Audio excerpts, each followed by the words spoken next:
सुप्रभात बच्चों आज हम 7वीं कक्षा के पाठ नंबर 2 दादी माँ के मुख्य जो प्रश्न उत्तर बनते हैं उनको करेंगे। मुझे आशा आप इसे ध्यान से सुनेंगे और अपनी पेपरों के लिए तैयारी भी करेंगे। और प्यारे बच्चों, जिन बच्चों की फेयर नोटबुक कंप्लीट नहीं है, कृपया साथ साथ में वो अपनी फेयर नोटबुक भी कंप्लीट करें। तो सबसे पहले हम इसके वर्ड मीनिंग करते हैं बच्चों। शब्दार्थ पाठ नंबर 2 दादी माँ, लेखक जिनके शिव प्रसाद सिंह हैं। शब्दार्थ देखते हैं सबसे पहले। बरबस, बरबस क्या होता है बच्चों? बरबस विवश, प्रतिकूलता, विपरीत परिस्थितियाँ। क्वार क्या होता है बच्चों? अश्विन मास, अश्विन का महीना होता है, देसी महीना होता है हमारा। सिवान, गांव की सीमावर्ती क्षेत्र। सिवान क्या होता है बच्चों? गांव का सीमावर्ती क्षेत्र।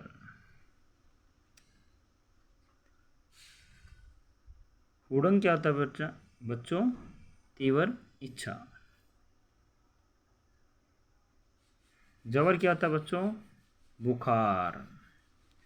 चैत क्या होता है बच्चों? चैत मास। विलंब क्या होता है बच्चों? देरी। नाक रगड़ना बच्चों? खुशामद करना, मुहावरा है। निस्तार क्या होता है बच्चों? छुटकारा। इसकी नेक्स्ट वर्ड मीनिंग करते हैं बच्चों। देखो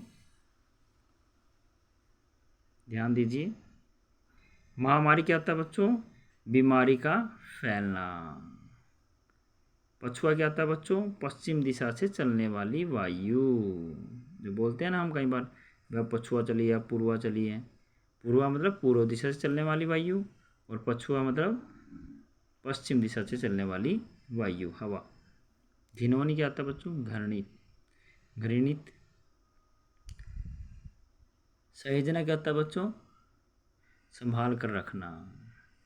वंश क्या होता है बच्चों? कुल। उरीन क्या होता है बच्चों? ऋण मुक्त। धूमिल क्या होता है बच्चों? धुंधला। अतुल क्या होता है बच्चों? जिसकी तुलना न की जा सके। महसूद क्या होता है बच्चों? सूद सहित। तो प्यारे बच्चों, इसके शब्द अर्थ थे। अब हम इसके वर्ड मीनिंग तो हमारे हो चुके हैं, अब इसके हम प्रश्न उत्तर करेंगे। प्यारे बच्चों, हम सबसे पहले इसके प्रश्न उत्तरों में खालिस्तान करेंगे। खालिस्तान भरो। लेखक ने डैश मास में गांव के तालाबों में पानी भरे होने की बात कही। कौन से महीने में बेटा? लेखक ने क्वार के मास में गांव के तालाबों में पानी भरे होने की बात कही। नंबर 2 खालिस्तान क्या बेटा? लेखक के बड़े भाई का नाम डैश था। लेखक के बड़े भाई का नाम क्या था बच्चों? किशन। क्या नाम था? किशन। नंबर 3 खालिस्तान देखते हैं बच्चों। संदूक में दादी माँ डैश निकाल कर लाई। क्या निकाल कर लाई थी बच्चों? कंगन। किस चीज़ का था वो? सोने का था। इसमें मतलब हमने सिर्फ कंगन भरना है। ये सोने का कंगन भी लिख दोगे तो कोई गलती नहीं होगा। वो कंगन क्या निकाल के लेके आई थी? चमकती हुई चीज़, कंगन। Very good. दादी माँ के सफ़ेद बालों की तुलना डैश से की गई है। किससे की गई है? सन। सन क्या होता है बच्चों? जिससे रस्सियाँ बनती है, वो सन। दिन में लेखक डैश लपेट कर सोया था। दिन में लेखक चादर लपेट कर सोया था। लेखक के मित्र उसे प्रसन्न करने के लिए उसे डैश की सूचना देते थे। किसकी सूचना देते थे? सगाई की। किस चीज़ की सूचना देते थे? सगाई की। दादी माँ ने धन्नो चाची की बेटी की शादी के लिए डैश रुपए दिए थे। कितने रुपए दिए थे बच्चों? 10 रुपए दिए थे। बीमारी के समय दादी माँ डैश का अधिक ध्यान रखती थी। किस चीज़ का ध्यान रखती थी बच्चों? सफाई का। इसके सही विकल्प चुने वो करते हैं बच्चों। देखो, सही विकल्प चुनकर लिखो। इसके अंदर आपको 4 ऑप्शन मिलेंगे, ABCD, उनमें से एक ऑप्शन सही होगा। जो सही होगा उसको नीचे उत्तर लिखना है उसका। कहानी दादी माँ के लेखक कौन है बच्चों? नंबर 1 पे दे रखा इन्होंने ऑप्शन महादेवी वर्मा, नंबर 2 पे दे रखा इन्होंने शिव प्रसाद सिंह, नंबर 3 पे दे रखा जैनेन्द्र कुमार, और नंबर 4 में इनमें से कोई नहीं। तो इसका उत्तर क्या है? इसका उत्तर है बी। ABCD दे रखे इन्होंने, तो बी उत्तर है शिव प्रसाद सिंह। तो नीचे लिखेंगे हम उत्तर शिव प्रसाद सिंह, और साथ में इसका ऑप्शन जो है उसमें वहाँ पे वो भी लिख देंगे बी, आगे उत्तर शिव प्रसाद सिंह। दादी माँ अध्याय हिंदी गद्य की कौन सी विद्या के अंतर्गत आता है? कौन सी विधा के अंतर्गत आता है? संस्मरण। ये क्या है बच्चों? जीवनी। नंबर 3 पे क्या है? नंबर सी पे कहानी, और नंबर 4 यात्रा वृत्तांत। तो प्यारे क्या है इसका बच्चों? कहानी। क्या है इसका उत्तर? कहानी। लेखक के चचेरे भाई का क्या नाम था? लेखक के ममेरे भाई का, चचेरे नहीं, ममेरे भाई का नाम क्या था? क्या नाम था बच्चों? अजीत। नंबर 1 के ए पे क्या है? केशव, नंबर 2 पे राघव, नंबर 3 पे अजीत, और नंबर 4 पे किशन दे रखा है इन्होंने, डी ऑप्शन। तो इसका उत्तर क्या है बच्चों? राघव। इसके ममेरे भाई का क्या नाम था? राघव। और इसके बड़े भाई का नाम क्या था? किशन। नंबर 4 ऑप्शन वो ऑप्शनल क्वेश्चन है।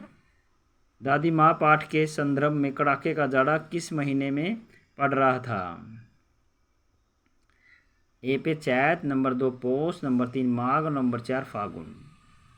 उत्तर क्या है बच्चों इसका? माघ। क्या उत्तर है बच्चों इसका? माघ। नेक्स्ट करते हैं। देखो बच्चों, इसका ऑप्शनल क्या है? नेक्स्ट क्वेश्चन ऑप्शन टाइप में, दादी माँ के अनुसार बीमार व्यक्ति के लिए कौन सी दाल ठीक रहती है? कौन सी दाल ठीक रहती है बच्चों? हमने पढ़ा इसको है। तो देखो इसके ऑप्शन क्या रखे उन्होंने। नंबर 1 ए पे चना की, नंबर 2 मूंग की, नंबर सी पे मसूर की, और नंबर 4 उड़द की। तो प्यारे उत्तर क्या है इसका? मूंग की। इसका ऑप्शन बी ठीक है, मूंग की।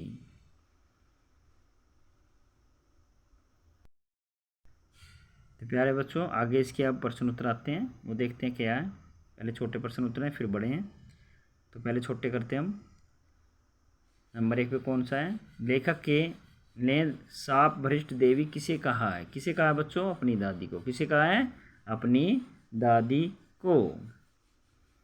नंबर 2 पे क्वेश्चन कौन सा है? दादी माँ में किसकी बेटी की शादी में पैसे दिए थे?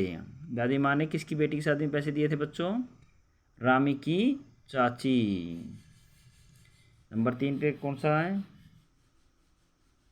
नंबर 3 पर्सन, दादी माँ से रुपये उधार मांगने कौन आई थी? कौन आई थी बच्चों?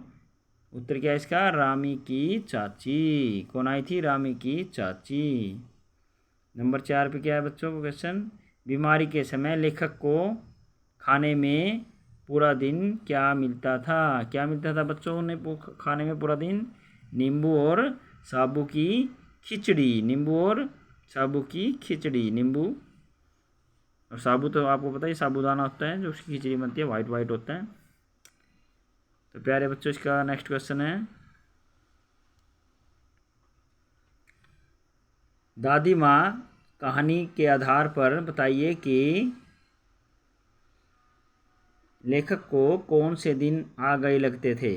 लेखक को कौन से दिन आ गए लगते थे बच्चों? देखो, क्वार के। क्वार के कौन से? मतलब बारिश के, जिसमें बारिश होती थी बहुत ज़्यादा और गांव के चारों तरफ पानी भर जाता था, तो उसमें लेखक नहाता था। तो लेखक को ऐसे लग रहा है कि क्वार के दिन आ गए हैं। नंबर 6 पे क्वेश्चन है, पुराने लोग आगा पीछा सब सोच लेते हैं। किसने कहा? किसने कही थी ये बातें? दादी ने, दादी माँ ने कही थी ये बातें। दादी माँ किस प्रवृत्ति की थी? दादी माँ किस प्रवृत्ति की थी बच्चों? धार्मिक प्रवृत्ति की, धार्मिक प्रवृत्ति की। बारात में के चले जाने के बाद रात्रि में औरतें क्या करती थी? क्या करती थी बच्चों? क्या करती थी बच्चों? अभिनय करती थी। क्या करती थी बच्चों? अभिनय। नेक्स्ट करते हैं बच्चों, देखो प्रश्न। लेखक को अपनी दादी माँ की याद के साथ साथ बचपन के सारे किन किन बातों की याद आ गई? लेखक को अपनी दादी माँ की याद के साथ साथ बचपन और किन किन बातों की याद आ जाती है? तो इसका उत्तर क्या है बच्चों? देखो, लेखक छात्रावास में रहता था। वह बताते हैं कि वो बचपन में घबरा जाते थे। उसके मित्र उसकी कमज़ोरी का मजाक उड़ाते थे। बुखार आने पर उसकी दादी माँ हमेशा उसका ख्याल रखती थी। दादी माँ सफाई का पूरा ध्यान रखती थी। वह सबके सुख दुख में सबके काम आती थी। लेखक को बचपन में अपने गांव के तालाब में नहाने की बहुत याद आती थी। लेखक को किसकी याद आती थी बचपन में? तालाब में नहाने की। तो प्यारे बच्चों, नेक्स्ट क्वेश्चन क्या है इसका? दादी की मृत्यु के बाद लेखक के घर की आर्थिक स्थिति खराब क्यों हो गई थी? क्यों हो गई थी बच्चों? देखो, लेखक के दादा की मृत्यु के पश्चात दादी के मना करने पर भी पिताजी जी श्राद्ध पर हैसियत से ज़्यादा खर्च कर दिया था। इस कारण उनकी आर्थिक स्थिति खराब हो गई थी। क्या कर दिया था दादाजी ने और लेखक के पिताजी ने? उनकी जो हैसियत थी, मतलब उनकी जो कैपेसिटी थी खर्च करने की, उससे ज़्यादा उन्होंने खर्च कर दिया। इस वजह से उनके घर की आर्थिक स्थिति खराब हो गई थी। तो प्यारे बच्चों, नेक्स्ट इसका प्रश्न कौन सा देखते हैं? दादी माँ के स्वभाव का कौन सा पक्ष आपको सबसे अच्छा लगता है और क्यों? देखो बच्चों, आपने लेसन पढ़ाई है तो देखते हैं। दादी माँ का जीवन आदर्श जीवन था। दादी माँ दूसरों की मुसीबत के समय सबके आगे रहती थी। घर में आर्थिक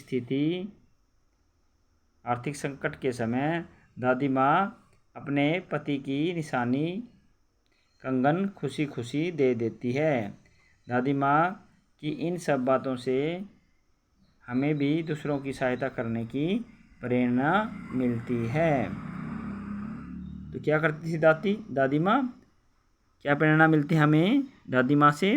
दूसरों की सहायता करने की प्रेरणा मिलती है। तो प्यारे बच्चों, आज हमारे पाठ नंबर 2 7वीं कक्षा के दादी माँ कि हमने जो शब्दार्थ थे और जो प्रश्न उत्तर थे, छोटे और बड़े, सब हमने कर लिए हैं। और मुझे आशा आपने इसे ध्यान से सुना होगा और साथ साथ में इसे लर्न भी कर लिया होगा। तो प्यारे बच्चों, छुट्टियों के बाद आपके पेपर एग्ज़ाम है, आपने उन सब की तैयारी करनी है और उन सब में बाय नंबर लेने हैं सब सब्जेक्ट्सों में। तो मेरी आपसे प्रार्थना है कि जिन बच्चों की नोटबुक पूरी नहीं है, मेरी या किसी भी सब्जेक्ट की पूरी नहीं है, वो पूरी करें और साथ साथ में अपने पेपरों की तैयारी भी करें। तो प्यारे बच्चों, मुझे आपसे पूरी आशा है कि आप अब की बार इन पेपरों में बहुत ज़्यादा अच्छे नंबर लेंगे और सबकी नोटबुक भी पूरी होंगी। तो आपका दिन शुभ हो।